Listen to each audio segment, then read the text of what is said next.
For many decades, the government has been fighting a war against the British people. They often call it the war on drugs, but drugs can't fight. It's a war against ordinary people who choose to use drugs, most of which are far safer than drugs the government chooses to allow us to use.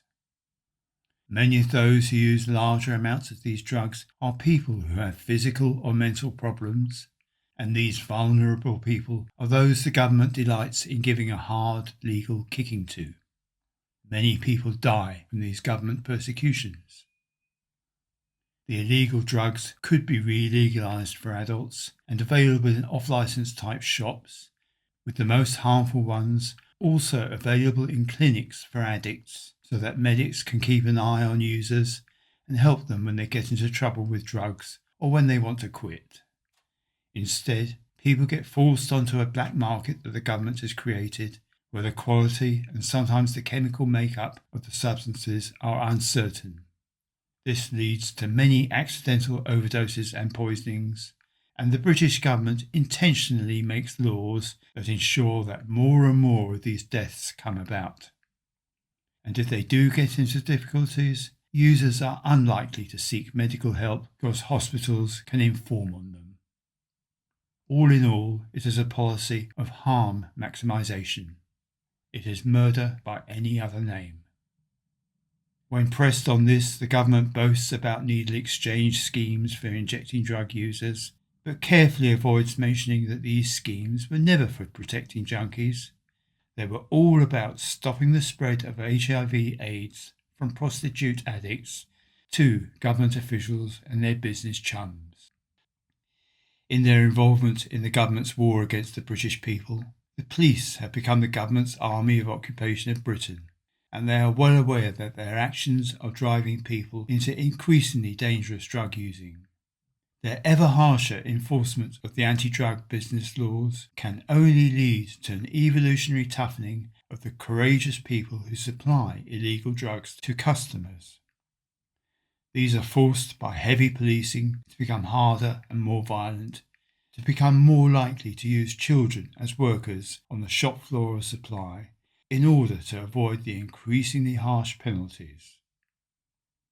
The British government and its enforcers know this is going on and worsen it. They clearly delight in the cruelty and the carnage, the thrill of the chase, the aggression of the raids, and the destruction of the lives of their victims. The resulting damage to society and the contempt many of us now feel for the institutions that we should trust but cannot just seems to add spice to their swaggering power mania. It's as though for them power is unexciting if they just do what people want them to do. The real thrill they get is from forcing people to not do what they want to do and to inflict suffering, even death, on those who dare to disobey. If they claim the anti-drug laws to be a deterrent, then they are trying to deter people by trying to kill them, and often succeeding in doing just that.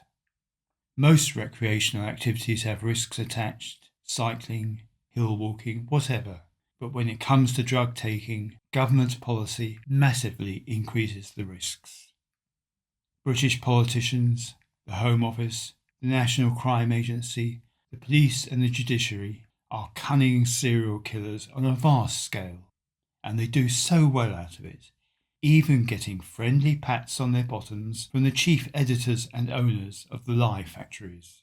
Tens of thousands of vulnerable people have died at their hands, and they boast about their doings, sanctimoniously claiming to be rescuing people from evil, much as did the Nazis while they massacred Jews. They even use silly arguments like cannabis use causing heroin addiction, but conveniently ignore the fact that nearly all heroin users started off on drugs like tea, chocolate, alcohol, and arguably sugar. If their gateway drug propaganda was true, then these government thugs would have to admit to trying to turn their own children into junkies. But they won't, because they are liars. They can't have it both ways. As if that wasn't bad enough, they even pretend that drug illegality is meant to reduce the manufacture and supply of drugs, when they know full well that illegality turns making and dealing drugs into some of the highest paid jobs you can get. Business people, some good, some bad, all of them on the right side in the government's war against the British people, are rotting in prisons, doing longer stretches than almost all nonces. And what happened to the banking chums of the politicians who made huge personal fortunes by throwing good money after bad loans and crashing economies?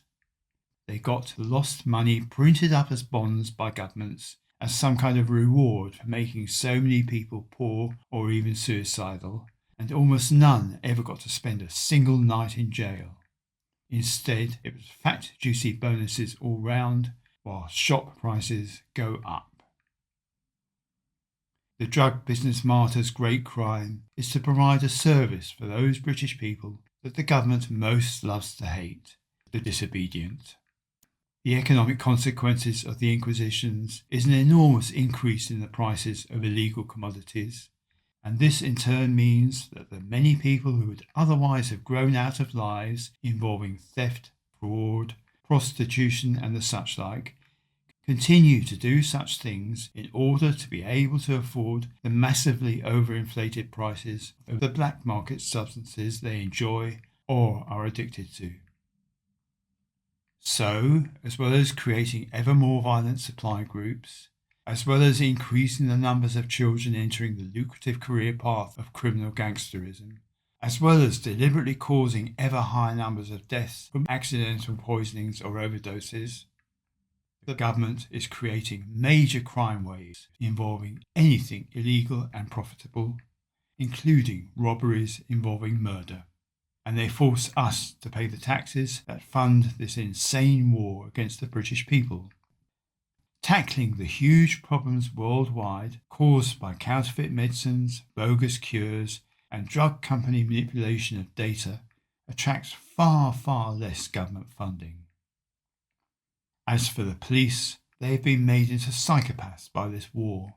They are so used to bullying people who have done nothing to harm anyone, except in some cases themselves, that what's being created is a professional climate of entitlement and contempt in which filth like Adam Provan, Wayne Couzens, David Carrick and all the others can thrive. Such police are so normal that for many years their crimes get covered up, and the worst that usually happens to them when exposed is they get quietly and discreetly retired with full pension entitlement. No government has ever had any difficulty finding officials willing to participate in atrocities against members of the public. I can only hope that the day will come when all the politicians and civil servants and judges and police, especially the politicians, responsible for so many tens of thousands of serial killings and all the related injustices, will be tried in courts of law for their horrible crimes and be subject to very substantial penalties.